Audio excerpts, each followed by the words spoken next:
সিপাহীজলা জেলাভিত্তিক ৭৮তম স্বাধীনতা দিবস মহাসমারোহে উদযাপিত হয় চরিলাম পণ্ডিত দীনদয়াল উপাধ্যায় মিনি স্টেডিয়ামে। কিন্তু নিমন্ত্রণ জানানো হয়নি চরিলামের বিধায়ককে। আক্ষেপ প্রকাশ করে বিধায়ক পাবলিক অ্যাফেয়ার্স রিপোর্টারকে দেওয়া এক সাক্ষাৎকারে বলেন, জম্পুজলা মহকুমাতে বিধায়ক সরকারিভাবে নিমন্ত্রণ পেয়েছে। স্বাধীনতা দিবসে বিশালগড়ের বিধায়ক সরকারিভাবে নিমন্ত্রণ পেয়েছে বিশালগড় মহকুমা শাসক অফিসে স্বাধীনতা দিবস উদযাপনী, কিন্তু চরিলামের বিধায়ককে নিমন্ত্রণ জানানো হয়নি জেলাভিত্তিক স্বাধীনতা দিবসের অনুষ্ঠানে। শুক্রবার বিকেল ৫টা ৩০ সংবাদ মাধ্যমে এমনটাই অভিযোগ করেন চরিলামের তিপ্রামথা বিধায়ক সুবোধ দেববর্মা।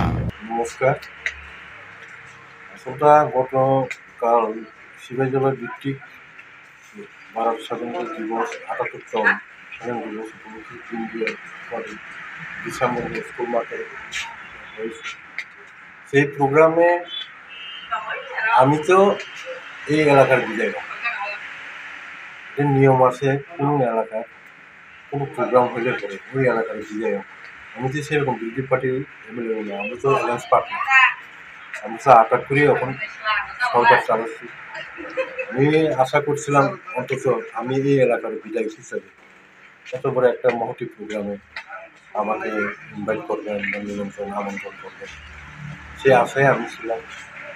আমি কোয়ার্টারে অপেক্ষা করছিলাম যে সিপাহীজলা ডিস্ট্রিক্টের মধ্যে চরিলাম বিধানসভা কেন্দ্র সিপাহীজলা ডিস্ট্রিক্টের মধ্যে অন্তর্গত।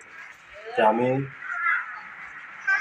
আশা করছিলাম যে অ্যাটলিস্ট যেহেতু আমার এলাকা, আমার কনস্টিটিউয়েন্সি, আমার বিধানসভা এই প্রোগ্রাম মহতি প্রোগ্রাম করছে, অবশ্যই আমাকে মিনিমাম আমাকে আমন্ত্রণ করবেন, সেই আশায় ছিলাম। কিন্তু নিমন্ত্রণটা আমি পাইনি। গতকাল সকালের দিকে আকাশের সকালের দিকে ৯:৩০ দিকে ডিএম অফিস থেকে কেউ কোনো অফিসার আধিকারিক আমাকে ফোন করছেন, স্যার আপনি এই প্রোগ্রামে কি আসছেন, কী করে আসবেন, আমি তোমাকে বলেন। আমরা তো আমাদের অফিস থেকে আমন্ত্রণ করতে আমরা দিয়ে দিয়েছি, কাকে দিয়েছি সেটা তো আমি পাইনি। আমার জন্য কেউ পিএনবি মেনটেন করছি।